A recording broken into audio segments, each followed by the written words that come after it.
ایک بادشاہ تھا۔ بادشاہ جو ہوتے تھے ان کے اپنے اپنے مزاج ہوتے تھے۔ اس بادشاہ نے 4 5 6 کتے رکھے ہوئے تھے، اور کتے بڑے بڑے کتے تھے، اور بڑے وہ خونخوار کتے تھے، چیر پھاڑ کھا جاتے تھے، شیر جتنے ان کے قد تھے۔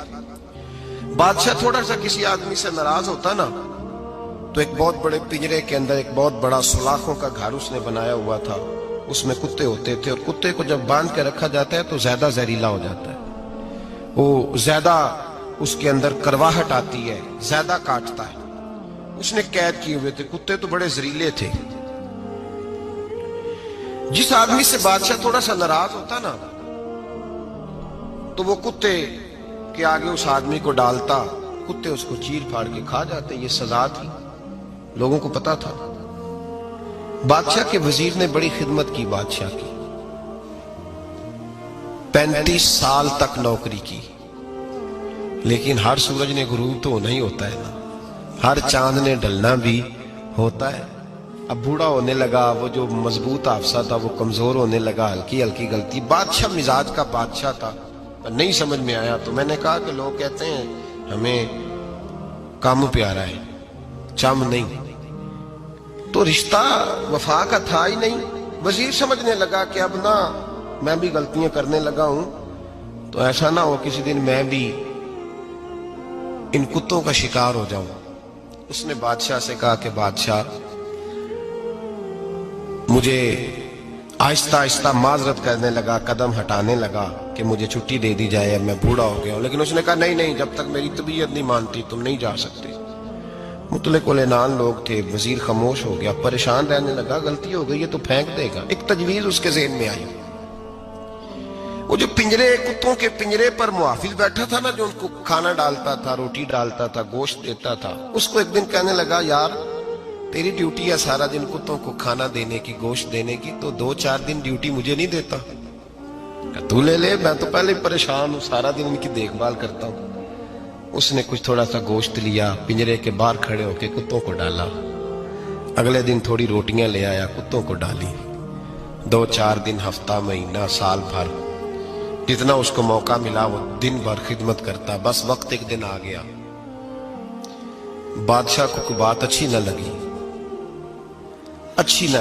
اس نے کہا اس بڈھے کو اٹھاؤ اور ڈالو کتوں کے پنجرے میں، ساری زندگی یہاں رہا، اسے ابھی تک نہیں پتا چلا میرے مزاج کا۔ جب اٹھا کے پنجرے میں ڈالا نا تو بجائے اس کے کہ کتے اسے کاٹ کھاتے، وہ اس کے پیر چومنے لگے، وہ پیر چومنے لگے، ہاتھ چومنے لگے، چاٹنے لگے۔ تو بادشاہ اب سامنے کھڑا تھا نظارہ دیکھنے کو کہ چیر پھاڑ کرتے تو خوش ہوا کرتا تھا، خونخوار درندے جیسی اس کی طبیعت ہو گئی۔ جب دیکھا وہ پیار کر رہے ہیں تو بادشاہ وزیر سے کہنے لگا یہ کیا ہے؟ تو وزیر رو پڑا، کہنے لگا تو سیاستدان تھا تو میں بھی سیاستدان تھا، ساری زندگی سیاست کی، لیکن دنیا داروں کے ساتھ رہا تو انجام یہ ہوا کہ مجھے اس پنجرے میں ڈال دیا گیا۔ دیکھ تو بہت بڑا سیانہ تھا اور میں بھی سمجھدار تھا، وزیر رہا، لیکن ہمارا روح کا رشتہ نہ بن سکا۔ ارے ہم سے تو یہ کتے ہی اچھے نکلے، تیری 40 35 سال خدمت کی تو نے کتوں کے آگے ڈال دیا، انہیں تو چند مہینے روٹی ڈالی ہے، میرے وفادار ہو گئے۔ چند مہینے روٹی، جنہ تنا وچ عشق نہ رچیا کتے نہ تھی چنگے، جنہ تنا وچ عشق نہ رچیا کتے نہ تھی چنگے، مالک دے کر راکھی کر دے سابر بھکھے ننگے۔ اور بابا بلے شاہ صاحب فرماتے ہیں تو راتی جاگے تے شیخ صدا میں، راتی جاگ دے کتے تے تیتھوں اتے مالک دا در مول نہ چھڑ دے، پاویں مارو 100 جتے تے تیتھوں اتے رکھا سکھا کھا، دنے جار رکھاں وچ ستے، تیتھوں اتے ایک برکی دا قدر پچھانن، پاویں مالک ہو من ستے۔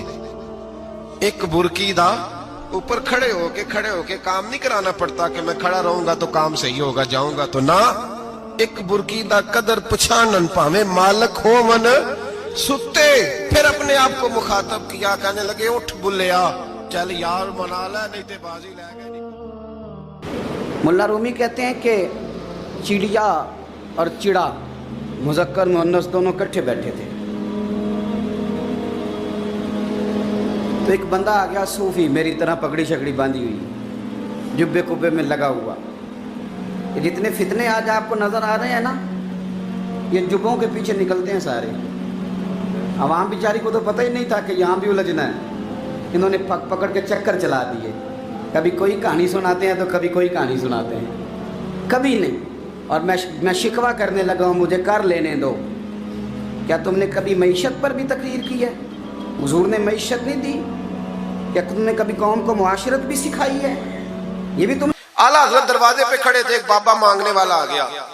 आला हजरत से कहने लगा 10 रुपए दो वरना आपका मकान उलट दूंगा। ये नफसियाती कब्जा कर लेते हैं। तो माँ भी बडेरी कहती है दे दो, कहीं वाकई ना उलट गए। आला हजरत ने ये अकीदा नहीं हमें सिखाया कि हम रस्सियों से डरते फिरें। इतना कमजोर ईमान, लोग अपने साये से डरने लग गए। बाबा जी कह गए, और छोड़ बाबा जी के मुंह से कौन सा कुरान हदीस निकलता है, बस कर दे। किस चक्कर में कौम को डाल दिया। आला हजरत रहमतुल्लाह अलैह दरवाजे पे खड़े, फिक्रे रजा सेमिनार है ना, तो सुनो फिर फिक्रे रजा क्या है, सुनो फिर। ये रजा के नेज़े की मार है कि अदुम के सीने में गार है, किसे चारा जोई का वार है कि ये वार वार से पार है। आला हजरत रहमतुल्लाह अलैह दरवाजे पे खड़े थे, बाबा जी आ गए, कहने लगे 10 रुपए दो। 10 रुपए का माना उस जमाने में यही था जो आज 10,000 का माना है। 10,000 मांग लिया, कहने लगा दो नहीं तो मकान उलट दूंगा। आला हजरत फरमाने लगे तू 10 के 20 मांग, मैं देने को तैयार हूं, पर मकान उलटने वाली बात गैर शरीया, ये वापस ले ले। शरीयत तुझे ये कहने की इजाजत, मेरी बातों की समझ आ रही है आप हजरात को? वो कहने लगा जी मैंने उलट देना है। आला हजरत की वालदा बूढ़ी औरत अंदर से बोली, कहने लगी अहमद रजा दे दो, फकीरों से नहीं उलझते।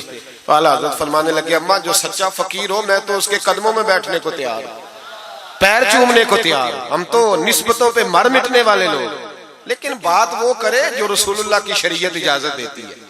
जिसकी इजाजत नहीं देती हम वो बात करने की इसे इजाजत नहीं देंगे। उसने कहा जी मैंने उलट देना है। इतनी बात हुई तो आला हजरत के जो शहजादे थे ना, छोटे मुफ्ती आजम मीर मौलाना मुस्तफा रजा खान साहब, वो मकान की दूसरी छत पर, डबल स्टोरी मकान था, तो ऊपर वाली छत पे खेल रहे थे। उनका पैर फिसला, वो गर्दन के बाल अंदर गिर गए, अंदर से शोर उठ गया, बच्चा गिर गया। बच्चा, वो फकीर भी सीधा हो गया, देखा ना नहीं ना पैसे दिए, तो शहजादे गर्दन के बाल गिरे ऊपर वाली मंजिल से। लेकिन सुन्नियों किधर खो गए मैं और आप? मेरे आला हजरत का अकीदा सुनो। फाज़िल बरेलवी अंदर नहीं गए, हालांकि हुजूर अलैहिस्सलाम का फरमान मौजूद है कि औलाद आदमी को बुज़दिल कर देती है, औलाद के हाथों बंदा कमजोर हो जाता है। अंदर नहीं गए, वहीं खड़े रह के कहने लगे अम्मा मेरा एक बेटा है, मेरा 1000 भी हो तो मैं सारा नबी पाक की शरीयत पे कुर्बान कर दूंगा, लेकिन किसी भावे की मैं गलत बात मानने को तैयार है। आला हजरत की जुबान से ये लफ्ज निकले तो साहबजादे उठ के दौड़े आए, कहने लगे अब्बा जी जरा इधर तो देखें, मैं दूसरी मंजिल से गिरा हूं पर मुझे खराश भी कोई नहीं आई, मुझे खराश भी कोई नहीं आई, देखे मेरे कपड़ों को मिट्टी भी नहीं लगी। आपके 2-3 मुरीद खड़े थे, कहने लगे हुजूर ये आपकी करामत है। आप फरमाने लगे मेरी करामत नहीं, ये मेरा अकीदा है, तौहीद है, ये मेरे रब पर ईमान है, खराश नहीं आई। अब उस फकीर को फरमाने लगे आला हजरत के तू कहता था मकान उलट दूंगा, चल उलट ना फिर 10 रुपए नहीं लेने, उलट। चुप कर गया। तो आला हजरत, लोग कहते हैं मौलवी साहब के पास क्या है? जिसके सीने में रसूलुल्लाह का दीन है उसके पास कुछ नहीं, तो फिर किसी के पास भी कुछ नहीं। हाँ जिम्मेदारी से कह रहा हूं, किसी के पास कुछ नहीं। अगर जिसके सीने में कुरान और सुन्नत का नूर है, अगर उसके पास ही कुछ नहीं। सुनो, आला हजरत ने अपना जूता उलट दिया, फरमाने लगे अगर ताकत है तो मेरा जूता सीधा करके दिखा। तो मकान उलटने की बात करता है ना, तो पंजाबी का एक शेर है, आपकी समझ में आ गया तो ठीक है, ना आया फिर भी ठीक है। वो एक पंजाबी के दरवेश कहा करते थे, एक सिठ ते पखड़ा कुआर गंदल, असी और भी बूटियां जानने हैं। पता है हमें सारे गुरुओं का है, चलो करामत ना दिखाएं तो बात अलग है, पर खबर हमें है। फरमाया चलो सीधा करो, उसने पूरा जोर लगाया पर जूता सीधा, पसीने आ गए। तो कहने लगा जी मैं माफी मांगता हूँ, आज के बाद ऐसी बात नहीं करूंगा। आला हजरत वली थे तो वली सखी होता है, जेब से हाथ निकालने फरमाया तू 10 मांगता था अल्लाह 20 लेके जा, लेकिन गैर शरी बात खुदा ना बस करो। जो हमें हमारे बुजुर्गों ने नजरियात दिए उन पर कायम रहो।